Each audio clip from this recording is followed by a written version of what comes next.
Dito naman ako mag-aantay na tumawid dito. Ayan yung building, bagong building ito. Nakakaan noon itong space na tinayuan ng building na to noon, for how many years, bakante yan guys. Mahangin kaya parang lumilipad itong hood ko, tapos parang dala din ako dahil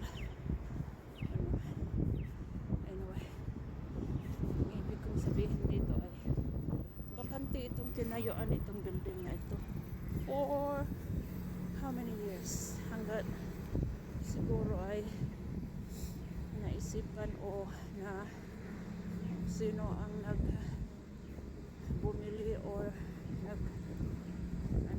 magtayo sila ng building dito. Tinayuan ng building. Siyempre pang business within the city ito so kaya yung nasa within the city, business sa city din yan, kasi pag business sa city para naman magkaroon ng profit ang city yun. So anyway, tignan ko nga kung okay ang daanan ko. So ngayon dito ako sa Trans Center na to, sa bus terminal.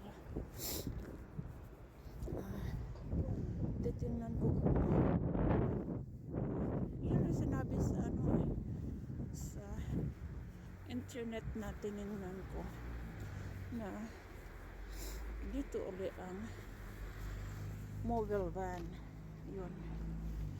So titingnan ko kung mayroon na ba dyan,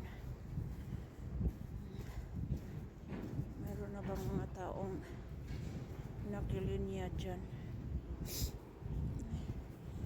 Kung ganitong panahon talaga, pag nasa labas tayo guys, sabay hingos ang natin, sabay hingos kasi yun na tingnan ko nga dito guys kung mayroon na ba silang, ayun na nga, ay andyan na guys, ay yung van na yan. Tingnan ko kung itong van na ito, nag-i-issue sila ng reduced fare. Ayan.